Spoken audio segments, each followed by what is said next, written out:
satu topik yang ingin saya sampaikan sebenarnya sudah umum bagi kita semua, tetapi masih penting untuk kita bahas, yaitu berkenaan dengan mengapa kita harus bermeditasi.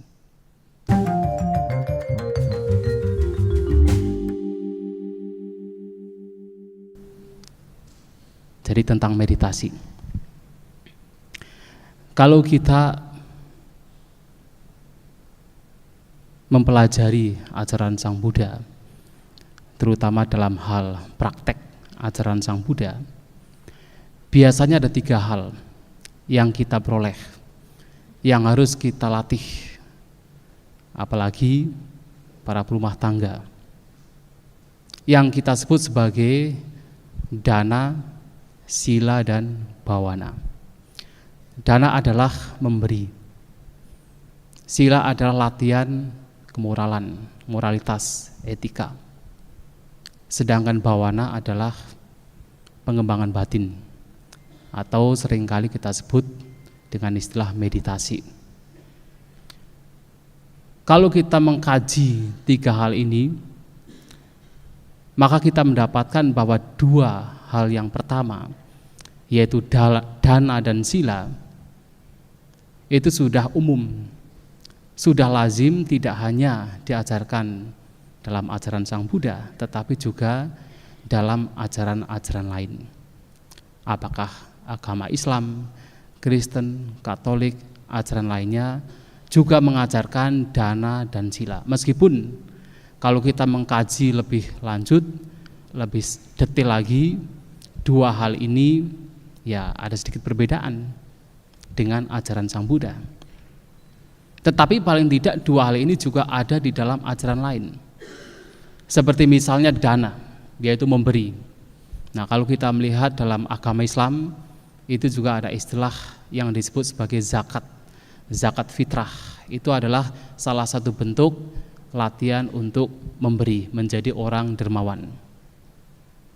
Nah, kemudian kalau kita bicara etika atau moral atau sila, maka tidak ada satupun agama, apakah agama Islam, Kristen, Katolik, termasuk Buddha, yang kemudian mengatakan bahwa kita beragama, agama kita mengajarkan hal untuk yaitu melakukan kejahatan. Tidak ada. Masing-masing agama tentu mengklaim bahwa agamanya mengajarkan tentang kebaikan. Bagaimana kita berperilaku melalui ucapan, perbuatan jasmani yang tidak merugikan diri sendiri maupun orang lain. Itu adalah ajaran etika, ajaran moralitas yang bisa kita temukan dalam setiap agama. Meskipun tentu kalau kita mengkaji lebih dalam lagi, penjelasan sila juga sebenarnya berbeda antara agama Buddha dengan agama-agama lain. Tetapi paling tidak mereka juga mengajarkan tentang kemoralan. Setiap agama mengklaim mengajarkan tentang kemoralan. Jadi 2 hal yang pertama itu sebenarnya sudah lazim, sudah umum di setiap agama. Tetapi kalau kita bicara yang terakhir, yaitu bawana, pengembangan batin ataupun meditasi, boleh dikatakan bahwa ajaran ini merupakan ajaran yang paling istimewa, yang paling berbeda, yang ada di dalam ajaran Sang Buddha. Jika kita bandingkan dengan ajaran agama-agama lain. Meskipun saat ini setiap agama, hampir semua agama mengklaim bahwa mereka juga mempunyai ajaran meditasi.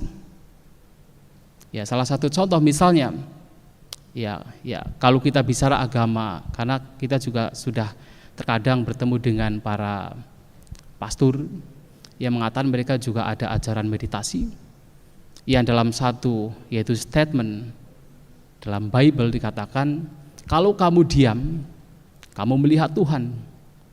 Itu adalah ajaran meditasi mereka. Ya silahkan, itu adalah analisa mereka. Tetapi kalau kita bandingkan dengan ajaran Sang Buddha, ajaran Sang Buddha telah memberikan latihan meditasi yang begitu detail, yang begitu sempurna, dari yang paling dasar sampai yang paling sulit. Cara-caranya sampai pada hasilnya itu betul-betul diajarkan dalam ajaran Sang Buddha, yang membedakan antara ajaran Sang Buddha dengan ajaran-ajaran lain.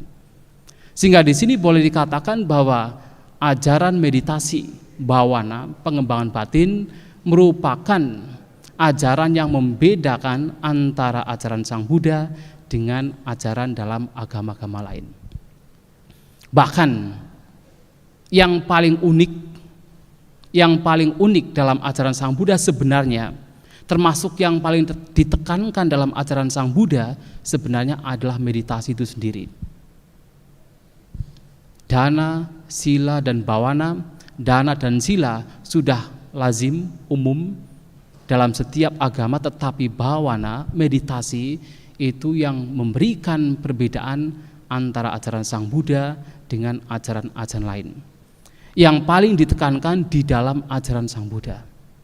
Tetapi yang menjadi, ya kalau saya mengatakan ironis atau aneh adalah, meskipun ajaran meditasi itu adalah yang paling membedakan dengan ajaran-ajaran lain, tetapi ternyata kenyataannya, bahkan ya kita harus mengakui, dalam komunitas kita umat Buddha di Indonesia,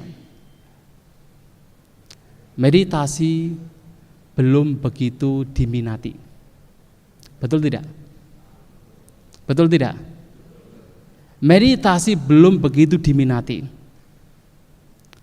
Banyak di antara kita yang belum tertarik dengan meditasi, belum tertarik dengan bawana. Buktinya apa? Sekarang ketika kita mengadakan kebaktian hari Minggu, tidak hanya di wihara sini tetapi di wihara dimanapun di Indonesia, yang datang mungkin 100 orang, bahkan bisa 200 orang. Bahkan kalau wihara-wihara yang besar seperti misalnya Dhammacakka di Jakarta sana, sampai ribuan orang, 1.500 orang, 2.000 orang mereka datang untuk kebaktian. Tetapi ketika program yang diberikan adalah meditasi, berapa yang datang? Tidak sampai 100. Kalau misalnya yang datang biasanya 1.000 orang, paling yang datang mungkin 30 orang ketika acara meditasi. Saya tidak tahu di Dharma Jaya, mudah-mudahan ya di sini kebaktian seperti ini, meditasi juga sama seperti ini. Yang datang, artinya apa? Antusias dalam bermeditasi. Tetapi kenyataannya di banyak wihara di Indonesia adalah demikian. Minat untuk bermeditasi itu masih belum meningkat. Kalau kebaktian, melakukan upacara, itu banyak yang datang, tetapi begitu meditasi, maka yang datang hanya paling 10-20 orang di antara umat Buddha yang misalnya ada 300 orang. Artinya belum diminati, padahal meditasi merupakan ajaran yang membedakan antara ajaran Sang Buddha dengan ajaran-ajaran lainnya. Tetapi sampai saat ini minat meditasi, minat untuk melatih bawana itu belum meningkat, belum berkembang di antara umat Buddha di Indonesia. Padahal ini yang paling penting. Nah, kenapa kita harus bermeditasi? Ada banyak alasan mengapa kita mesti bermeditasi. Ya, salah satu alasannya adalah seperti halnya jasmani kita yang membutuhkan untuk dimandiin, kan setiap hari kita harus mandi kan. Kalau misalnya dalam 1 minggu, 2 minggu jasmani kita tidak dibersihkan, apa yang terjadi? Sangat bau, sangat kotor. Bahkan lebih bau, lebih kotor daripada kambing. Kalau kambing tidak mandi sampai 1-2 tahun juga tidak masalah. Tapi kalau manusia tidak mandi 1 minggu saja, apalagi sampai 2 minggu, sampai 1 bulan, itu sangat kotor. Nah, seperti halnya jasmani kita yang membutuhkan untuk dibersihkan, supaya tidak kotor, supaya tidak bau, maka sebenarnya batin kita juga membersihkan untuk dibersihkan, membutuhkan untuk dibersihkan, supaya batin kita tidak kotor, tidak menjadi bau, tidak ternoda. Jadi jasmani dan batin sebenarnya mempunyai karakteristik yang sama. Keduanya membutuhkan untuk dibersihkan. Nah, kalau kita tidak bermeditasi, kita tidak membersihkan batin kita, maka batin pun juga akan ternodai, akan menjadi kotor, seperti halnya jasmani. Seperti halnya jasmani yang membutuhkan untuk beristirahat. Nah, jasmani kita membutuhkan istirahat. Jasmani kita tidak bisa digunakan untuk terus melakukan pekerjaan. Bahkan robot sekalipun kalau digunakan terus untuk bekerja itu juga menjadi rusak. Apalagi jasmani membutuhkan istirahat. Seperti halnya jasmani yang membutuhkan istirahat, batin kita juga sebenarnya membutuhkan istirahat. Batin kita juga membutuhkan untuk hening, untuk diam, untuk istirahat. Nah, batin yang diam, batin yang hening, batin yang beristirahat hanya didapatkan pada saat seseorang bermeditasi. Nah, tetapi anehnya, ketika orang mendengar meditasi,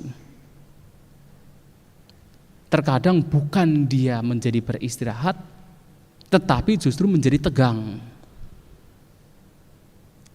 Kan ada banyak kan, ketika mau ikut meditasi, kalau ikut dengan kemauan sendiri masih mending. Tapi kalau ikut karena ikut-ikutan atau ikut karena program tertentu yang memang harus ikut, maka begitu mendengar meditasi sudah tegang duluan. Sudah menjadi trauma. Sudah menjadi seperti capek sekali. Sehingga pada saat bermeditasi kelihatan kita melihat meditasi bukannya menjadi rileks, bukannya menjadi beristirahat, menjadi tenang, tetapi justru menjadi tegang, menjadi depresi, menjadi stres. Padahal meditasi adalah cara untuk memberikan istirahat kepada batin kita. Jadi seperti halnya jasmani yang membutuhkan istirahat, batin juga membutuhkan istirahat. Dan itu diperoleh ketika seseorang bermeditasi. Maka sebenarnya harus diingat, harus menjadi moto bahwa meditasi adalah cara untuk beristirahat, bukan cara untuk membuat kita tegang, apalagi menjadi depresi, apalagi ketika melihat terkadang ada orang-orang yang baru keluar meditasi, bukannya dia menjadi waras tetapi tidak waras. Ada juga yang demikian. Kenapa? Karena salah bermeditasi. Bermeditasi bukan membuat batin rileks, tetapi justru terus berpikir dan berpikir, ingin mencapai kekuatan gaib lah, ingin supaya melihat hantu lah, begitu kan, ingin supaya mencapai jana. Kalau itu pun juga menjadi sebuah bentuk pemikiran, batin tidak beristirahat. Artinya apa? Stres, depresi, bahkan kalau salah-salah menjadi gila. Nah, itu artinya meditasi yang salah. Padahal meditasi adalah untuk membuat batin beristirahat. Nah, seperti halnya jasmani yang butuh istirahat, batin kita juga butuh istirahat. Dan itu bisa didapat dengan bermeditasi. Dan juga seperti halnya jasmani yang membutuhkan nutrisi, membutuhkan gizi, membutuhkan vitamin makanan untuk melangsungkan kehidupannya supaya menjadi sehat, maka batin kita juga membutuhkan nutrisi. Nutrisi dari batin kita adalah kualitas-kualitas batin yang positif. Apakah itu keyakinan, semangat, perhatian, konsentrasi, kebijaksanaan, itu adalah kualitas-kualitas batin yang dibutuhkan oleh batin itu sendiri. Dan itu semua akan diperoleh pada saat seseorang melatih batinnya, pada saat seseorang melatih meditasi. Nah, seperti halnya jasmani butuh nutrisi, tiap hari kita harus makan. Kalau kita tidak makan 3 hari saja, sudah menjadi lemas. Demikian pula kalau batin kita tidak diberi nutrisi yang baik, tidak diberi vitamin yang baik, maka batin ini sendiri juga menjadi rusak, menjadi lemah, menjadi rentan, tidak kuat, tidak ada kesabaran, terus mengeluh, terus depresi, karena tidak ada nutrisi yang baik. Dan meditasi adalah cara agar batin kita mendapatkan nutrisi yang baik. Kesabaran, perhatian, konsentrasi, kebijaksanaan, kualitas-kualitas batin yang baik bisa diperoleh dengan seseorang bermeditasi. Dan juga seperti halnya jasmani kita. Jadi kita menggunakan analogi jasmani ya, disamakan dengan batin. Seperti halnya jasmani kita yang membutuhkan skill tertentu, keterampilan tertentu. Apakah keterampilan kalau seorang petani harus punya keterampilan untuk mencangkul?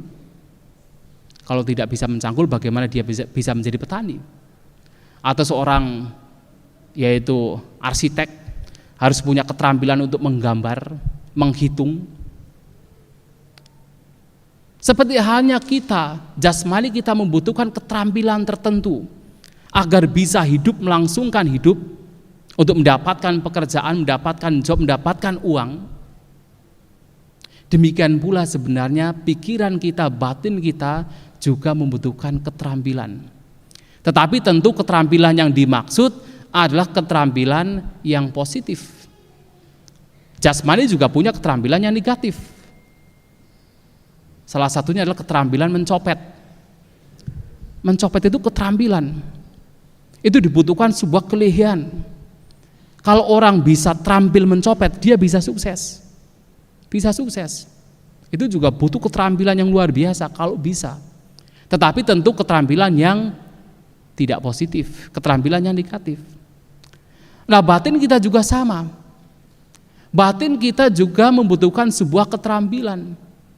Bukan keterampilan yang buruk, tetapi keterampilan yang baik. Keterampilan yang baik di sini adalah sebuah keterampilan. Satu contoh adalah ada istilah sadindriya, indra keyakinan. Mata kita, kenapa dikatakan cakundriya atau indra mata? Karena mata kita itu terampil sekali, terampil untuk melihat. Maka disebut sebagai cakundriya, caku indriya. Ternyata yang bisa dikembangkan menjadi sebuah skill, menjadi sebuah keterampilan tidak hanya mata, tidak hanya telinga, tidak hanya hidung, tidak hanya 6 indera kita, bahkan seperti keyakinan, seperti konsentrasi, itu juga menjadi bentuk keterampilan kalau itu dikembangkan. Itu dibutuhkan oleh pikiran kita, batin kita, terampil di dalam hal-hal yang positif. Yang kalau dalam bahasa Pali sering juga disebut kusala, terampil, keterampilan.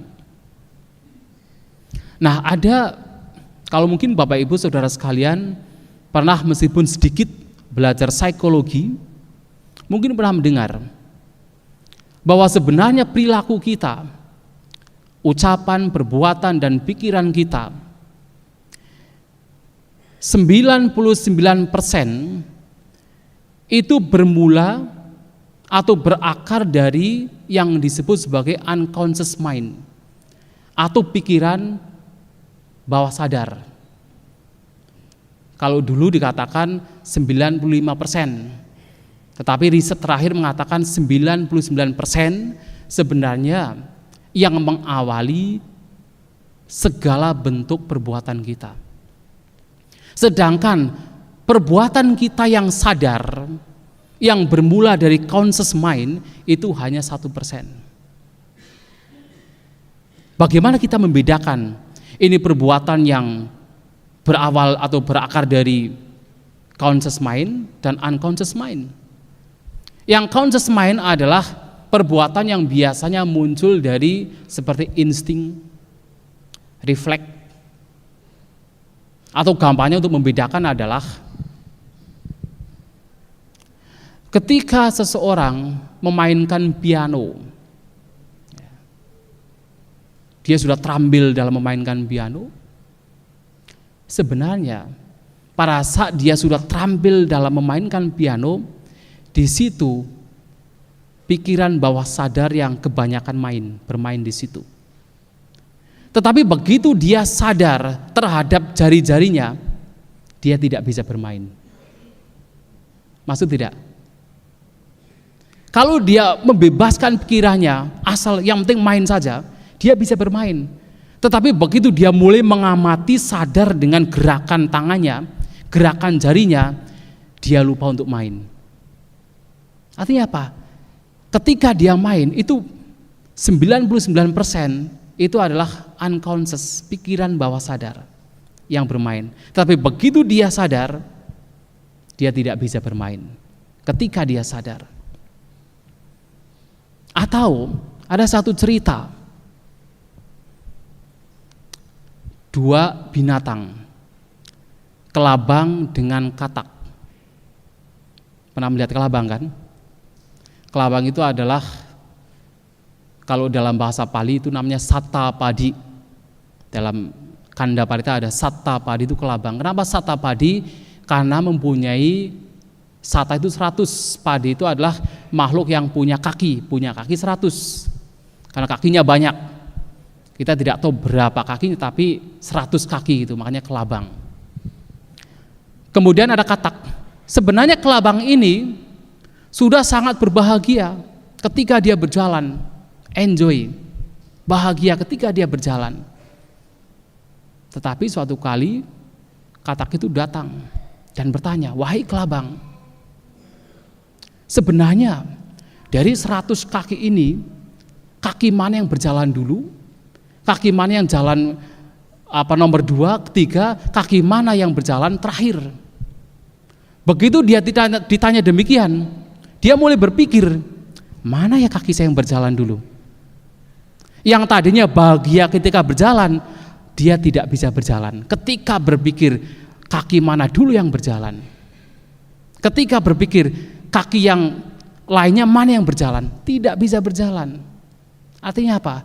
Ketika ada kesadaran, dikatakan dalam psikologi, itu membuat seseorang itu diam, sadar. Tetapi segala perbuatan kita kebanyakan muncul dari bawah sadar. Begitu sadar, maka perbuatan biasanya akan melambat.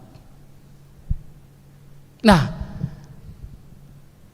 yang penting dari pelajaran ini adalah dikatakan pula bahwa perbuatan 99% perbuatan yang muncul dari pikiran bawah sadar itu juga dipengaruhi oleh perilaku seseorang yang menjadi sebuah kebiasaan. Kalau kita terbiasa melakukan sesuatu dan itu menjadi habit, menjadi sebuah kebiasaan, biasanya kebiasaan itu menjadi kegiatan atau perilaku yang muncul dari bawah sadar. Nah, contohnya adalah Bapak Ibu Saudara sekalian, pada saat awal mula belajar membaca parita, itu kan sulit sekali kan, harus kata per kata diingat, sadar sekali, waktu itu sadar sekali, kata per kata diingat. Tetapi begitu menjadi terampil membaca parita, bahkan sambil melambun pun ucapan akan terus keluar. Itu artinya apa? Yang bermain itu yang di bawah sadar itu bermain. Dari kebiasaan itulah menjadi perbuatan yang muncul dari bawah sadar. Atau gampangnya seperti sekarang kita menulis, pada awal mula kita melatih menulis, itu sulit sekali. Per huruf, kemudian dieja, P apa, D ada, pada begitu, dieja satu persatu, sulit sekali. Tetapi begitu menjadi terampil, bahkan menulis pun sambil melihat ke sana kemari, kita bisa menulis. Apalagi menggunakan laptop, kita bisa melihat layar begini, kita bisa menulis. Yang bawah sadar itu bermain. Nah, itu artinya skill atau keterampilan. Nah, yang bawah sadar ini, yang 99% perbuatan kita muncul dari pikiran bawah sadar ini itu juga tergantung pada perbuatan mana yang kita kembangkan.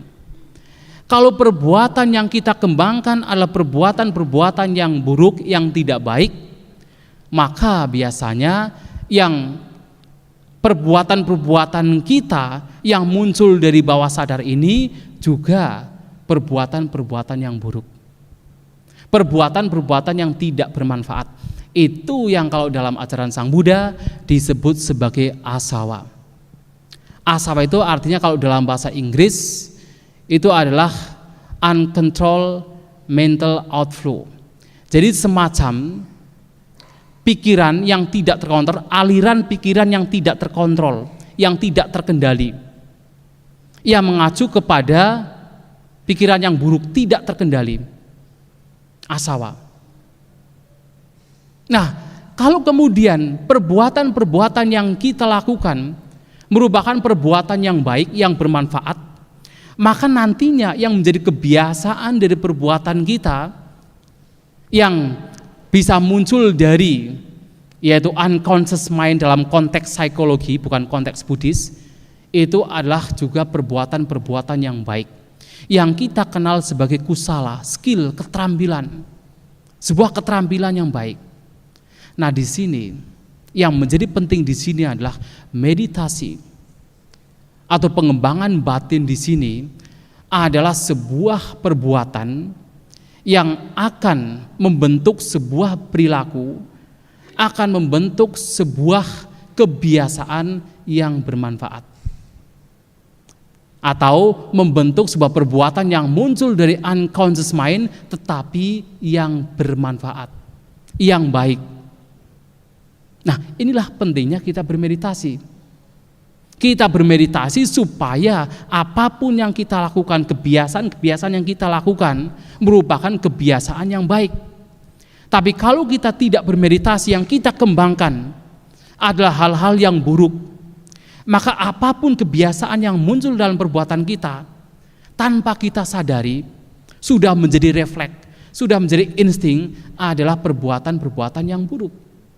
Dan itu akan menjadi sebuah kecenderungan yang akan dibawa tidak hanya dalam kelahiran sekarang, tetapi dalam kelahiran yang akan datang. Nah, tetapi kalau kebiasaan yang baik ini dikembangkan menjadi sebuah kusala, menjadi sebuah skill yang baik ini dikembangkan, maka ini pun kecenderungan yang baik ini juga akan dibawa bermanfaat tidak dalam kehidupan sekarang saja, tetapi dalam kehidupan yang akan datang. Inilah pentingnya meditasi. Sehingga meditasi itu harus dilakukan.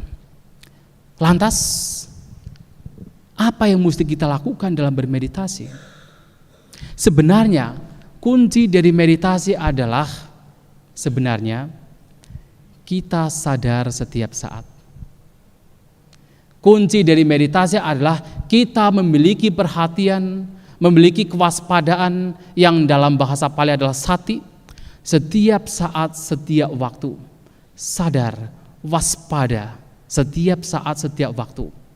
Apakah kita berjalan, kita duduk, kita berbaring, kita melakukan aktivitas lainnya, semua kita lakukan dengan penuh perhatian, dengan penuh kewaspadaan. Itu adalah meditasi. Nah, sekarang kita berpikir umumnya, bahkan kita umat Buddha berpikir bahwa meditasi itu kan kalau kita sedang duduk bersila dengan mata terpejam, itu baru meditasi. Memang itu meditasi. Itu adalah meditasi, tetapi itu adalah hanya satu bagian dari meditasi. Sedangkan meditasi dalam ajaran Sang Buddha adalah bentuk latihan yang meliputi semua aspek perilaku. Apakah kita sedang berjalan, duduk, berbaring, kita sedang berbicara, atau kita sedang diam, selama kita sadar, itu adalah meditasi. Kenapa? Kenapa kita mesti sadar setiap saat, setiap waktu? Itu disebabkan karena kotoran batin kita itu akan muncul juga setiap saat, setiap waktu. Kotoran batin tidak hanya muncul pada saat kita duduk mata terpejam, tidak hanya demikian. Pada saat kita melihat juga bisa muncul kotoran batin. Bahkan seringkali muncul pada saat kita melihat. Pada saat kita mendengar juga muncul kotoran batin. Kita mendengar ucapan atau suara yang tidak menyenangkan, muncul kebencian. Begitu kita mendengar suara yang menyenangkan, muncul kemelekatan, keserakahan. Itu adalah kotoran batin. Pada saat kita makan, mencicipi makanan, pada saat kita bersentuhan, pada saat kita berpikir, semua di situ bisa memunculkan kotoran batin. Dalam segala aktivitas yang kita lakukan, di situ sangat memungkinkan untuk muncul kotoran batin. Maka inilah pentingnya mengapa kita harus sadar setiap saat, harus waspada setiap saat. Sehingga dengan kita sadar waspada setiap saat, maka ketika kotoran batin muncul, kita tahu kemunculan kotoran batin demikian. Ketika kita tahu kotoran batin muncul, kita akan ada upaya untuk melepaskan, melenyapkan kotoran batin. Tetapi kunci pertama adalah kita harus waspada, harus sadar setiap saat. Tidak hanya pada saat kita duduk dengan mata terpejam, kaki bersila, tetapi setiap saat, setiap waktu kita sadar, waspada, melihat batin kita. Itu adalah bawana, itu adalah meditasi.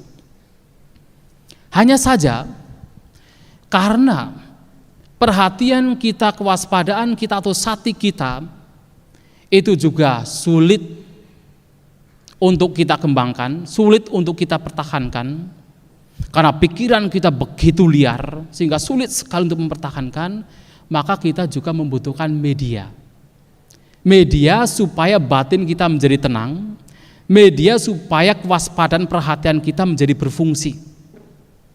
Medianya apa? Medianya adalah dengan menggunakan objek meditasi itu sendiri.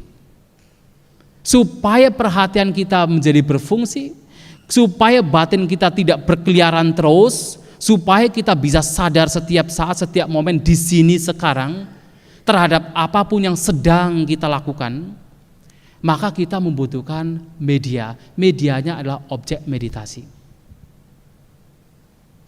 Ini diumpamakan seperti apa? Seperti halnya kalau seseorang ingin menjinakkan seekor sapi yang liar, apa yang harus dia lakukan?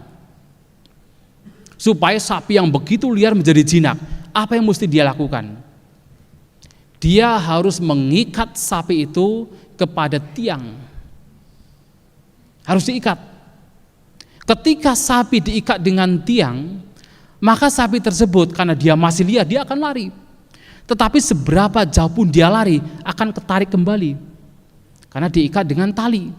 Ketarik kembali kepada tiang, lari lagi, ketarik kembali kepada tiang, lari lagi, tarik kembali kepada tiang. Sampai pada akhirnya sapi itu menjadi lelah. Diam, nyaman, duduk di bawah tiang. Menjadi jinak. Sama. Pikiran kita juga sama, pikiran kita tuh liar sekali, sangat liar. Terus berlari dari satu objek ke objek lain, tidak mau berhenti. Nah, supaya pikiran kita menjadi jinak, maka dibutuhkan yaitu tali perhatian dan tiang objek. Sekali lagi, tali perhatian dan tiang objek. Ibaratnya pikiran kita itu seperti sapi liar. Tali itu seperti adalah perhatian, kewaspadaan, objek itu seperti tiang. Artinya apa? Satu contoh adalah pada saat kita duduk bermeditasi. Supaya kita bisa diam, objek apa yang mudah sekali kita perhatikan pada saat kita duduk bermeditasi? Contohnya adalah nafas. Biasanya kan nafas yang paling mudah untuk kita perhatikan. Nah, nafas di sini adalah tiang objek. Kewaspadaan kita atau sati kita adalah talinya. Pikirannya mengembara adalah sapinya, sapi yang begitu liar. Artinya apa? Ketika pikiran mengembara, berpikir sesuatu, karena kita punya kewaspadaan, punya tali kewaspadaan, maka pikiran yang mengembara itu tidak akan jauh sekali, ditarik kembali kepada objek. nafas. Karena kita waspada. Begitu mengembara lagi, karena kita waspada, maka ditarik kembali kepada objek, yaitu nafas. Sedetik kemudian mengembara lagi, ditarik lagi kepada objek. Pada akhirnya, kalau itu terus dilakukan, setiap kali pikiran mengembara dikembalikan kepada objek dengan tali perhatian, mengembara lagi dikembalikan dengan objek, dengan tali perhatian terhadap objek, maka lama-kelamaan pikiran itu pun menjadi jinak. Jinak duduk di bawah tiang objek itu sendiri, menjadi nyaman, menjadi akrab dengan objek keluar masuknya nafas. Nah, artinya untuk supaya kita diam, tenang, tidak mengembara, kita membutuhkan perhatian. Selain perhatian atau kewaspadaan, kita juga membutuhkan yaitu objek. Objek meditasi pada saat kita melakukan aktivitas kita. Pada saat kita duduk, objek yang paling mudah adalah nafas. Begitu pikiran mengembara, tarik kembali melalui tali perhatian, tali kewaspadaan kepada nafas. Lantas bagaimana pada saat kita berjalan? Pada saat kita berjalan, kita bisa menggunakan objek jalan itu sendiri sebagai tiang objeknya. Pergerakan kaki itu sendiri sebagai objeknya. Sebenarnya sekedar sadar terhadap jalan itu sudah cukup, tetapi terkadang sulit.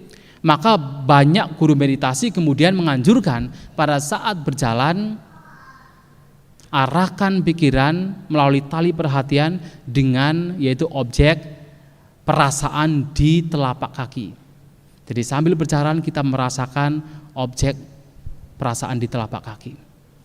Kalau itu sulit, mudah. Hanya sadar setiap langkah saja. Kanan, kiri, kanan, kiri, kanan, kiri. Batin mengembara, kita kembalikan lagi kepada kaki, kanan, kiri, kanan, kiri.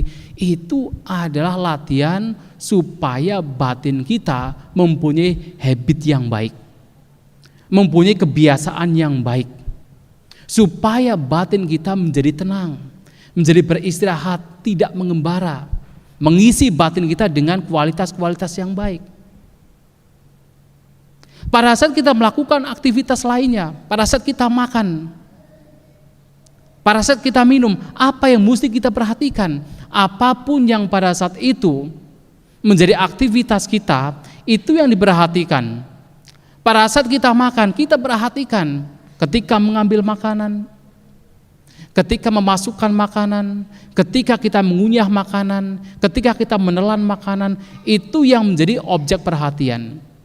Ketika batin mengembara, kita kembalikan kepada aktivitas yang sedang kita lakukan. Memang sulit, karena pikiran kita sudah terbiasa mengembara, pikiran kita sudah seperti sapi liar yang sulit untuk dijinakkan, tetapi bukan berarti hal itu sesuatu yang mustahil. Nah, kalau dengan cara itu dilakukan terus menerus, setiap saat, setiap waktu, tidak hanya pada saat kita duduk, tetapi segala aktivitas kita sadar, kita melatih kewaspadaan, maka kotoran batin yang muncul tidak akan mudah menguasai pikiran kita. Karena begitu itu muncul, begitu gejolak batin itu muncul, kotoran batin itu muncul, kita mudah mendeteksi. Oh, ternyata kebencian sedang menguasai pikiran saya. Lihat, sadari, rileks, kebencian lenyap. Kalau tidak puas dengan itu, renungkan berbagai macam perenungan dhamma untuk melepaskan kebencian. Bisa dilakukan. Pada saat melihat, mendengar, mencium, melakukan aktivitas apapun, kebencian muncul, sadari, lepaskan. Muncul lagi, sadari, lepaskan. Itu yang mesti kita lakukan. Nah, ketika bermeditasi kita akan menghadapi berbagai macam rintangan, hambatan yang akan muncul. Yang kalau Sang Buddha mengatakan secara umum ada 5 rintangan batin yang akan dan harus kita hadapi pada saat kita bermeditasi. Nah, 5 rintangan batin ini sebenarnya tidak hanya muncul pada saat kita duduk bermeditasi, tetapi muncul setiap saat, setiap waktu. Apakah berjalan, berdiri, duduk, berbaring, melihat, mendengar, mencium, berbicara atau diam, 5 rintangan batin ini akan muncul dan harus kita hadapi. Apa 5 rintangan batin? Kamacanda, kesenangan indrawi, menginginkan sebuah yaitu kenikmatan indrawi. Itu tidak hanya muncul pada saat kita duduk bermeditasi. Pada saat kita melihat pun itu bisa muncul. Ya gampangnya adalah, ya misalnya ini hanya contoh saja. Pada saat duduk bermeditasi memang itu muncul. Misalnya ingat misalnya sebagai perumah tangga yang sudah menikah misalnya ya, itu ingat kecantikan istri orang lain.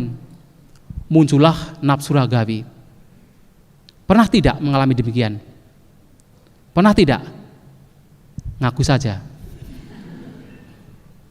Itu bisa muncul, hal yang wajar, itu sangat wajar dan bisa muncul. Tetapi apakah itu muncul hanya pada saat kita duduk bermeditasi? Tidak. Bahkan itu bisa muncul seringkali pada saat mata melihat istri orang lain, melihat wanita lain yang bukan istrinya, muncul nafsu ragawi. Artinya apa? Kotoran batin. Dan itu akan berkembang kalau kita tidak memiliki kewaspadaan, kita tidak memiliki sati. Tetapi begitu kita mengembangkan sati kita waspada, kita punya perhatian, ketika itu muncul, kita tahu, oh ada kotoran batin. Pada saat mendengar juga sama, hal itu juga bisa muncul. Tidak hanya pada saat kita duduk, muncul nafsu ragawi, muncul keinginan untuk menikmati kesenangan indrawi, itu bisa muncul. Maka disinilah dibutuhkan kewaspadaan, perhatian setiap saat, setiap waktu.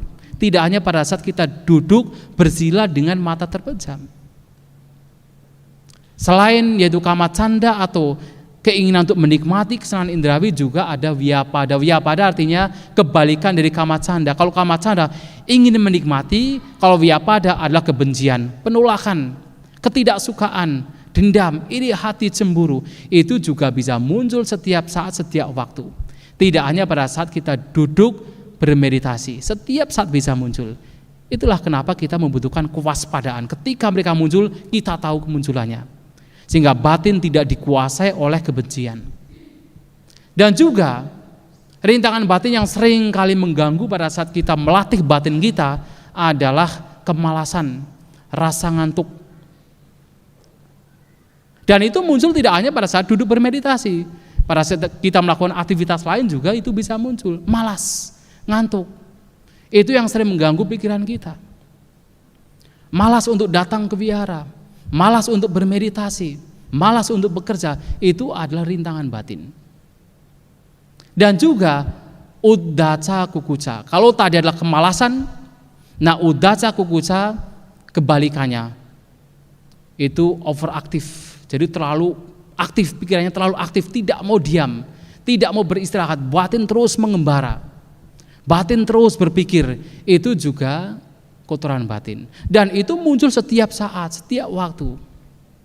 Maka disinilah dibutuhkan kewaspadaan. Ketika itu muncul, itu tidak bisa tidak menjadikan kita menjadi stres, depresi, karena segera terdeteksi oleh kewaspadaan kita.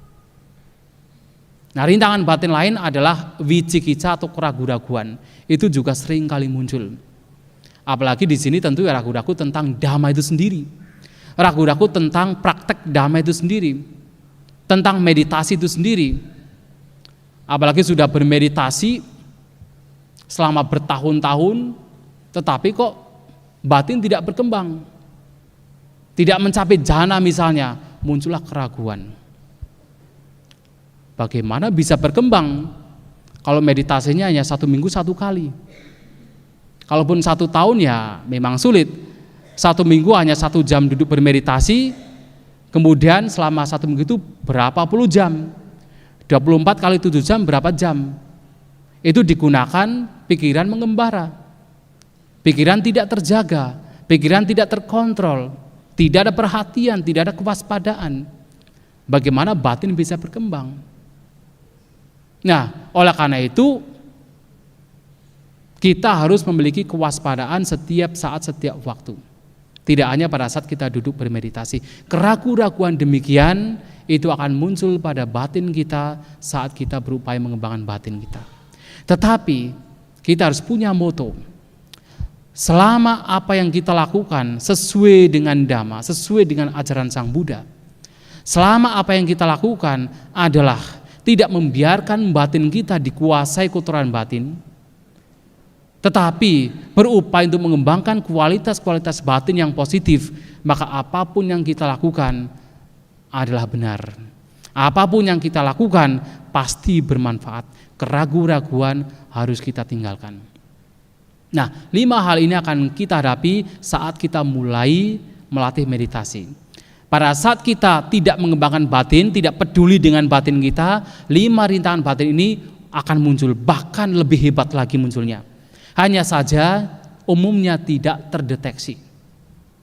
Hanya saja umumnya tidak peduli apakah batin dikuasai oleh rintangan batin ataukah tidak. Tetapi begitu kita mulai untuk mengembangkan batin kita, mulai sadar, mulai waspada, mulai mengembangkan perhatian, maka 5 rintangan batin ini akan muncul dengan jelas. Kita mulai peduli, kita mulai tahu, oh ternyata pikiran saya begitu kotor.